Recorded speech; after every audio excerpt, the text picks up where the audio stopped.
হ্যাঁ গাইস, আসসালামু আলাইকুম। Welcome back to RG kitchen video. আমার আজকের রেসিপি কই ঝিঙ্গের ঝোল রেসিপি। তাই জন্য আমি এখানে নিয়েছি প্রায় 1 কেজি পরিমাণে ঝিঙ্গে। দেখতে পাচ্ছেন, এইখানে নিয়েছি কই মাছ।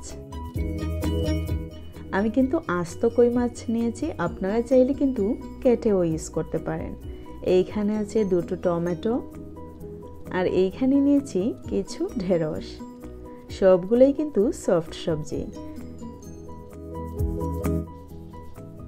চুলায় একটি প্যান বসিয়ে দিয়ে দিচ্ছি পর্যাপ্ত পরিমাণে তেল।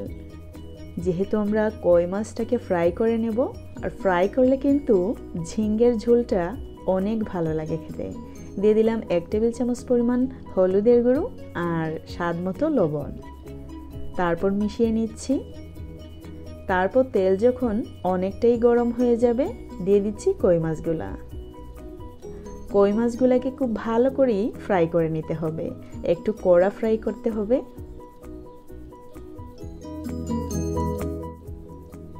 খুব ভালো করে ভেজে নেওয়া হয়ে গেলে আমি উঠিয়ে নিচ্ছি। অবশ্যই খেয়াল রাখতে হবে যেন 2 সাইডটা সমানভাবে ভাজা হয়। পরের 3টি কই মাছ যখন ফ্রাই করি, তখন এক সাইড হয়ে যাওয়ার পর অন্য সাইড উল্টিয়ে দিয়ে দিলাম 1/2 কাপ পরিমাণ পেঁয়াজ কুচি। দিয়ে দিচ্ছি 1/2 টেবিল স্পুন রসুন বাটা এবং 1/2 টেবিল স্পুন আদা বাটা। দিয়ে দিচ্ছি 1 টেবিল চামচ পরিমাণ হলুদের গুঁড়ো আর 1 টেবিল চামচ পরিমাণ কাশ্মীরি মরিচ, 1 টেবিল চামচ পরিমাণ ধনিয়া গুঁড়ো, স্বাদ মতো লবণ, আর দিয়ে দিচ্ছি 1/2 টেবিল স্পুন মাছের মশলা। এইখানে অবশ্যই অতিরিক্ত মশলা ইউজ করা যাবে না, যদিও ইউজ করেন অবশ্যই পরিমাণে কম ইউজ করবেন। দিয়ে দিলাম সবজিগুলো।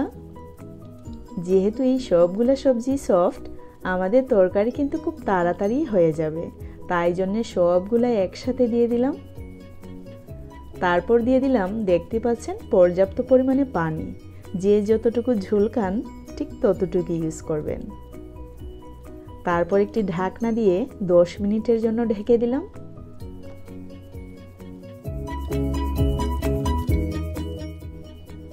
10 মিনিট পরেই দেখবেন খুব ভালো করে বলক এসে গেছে।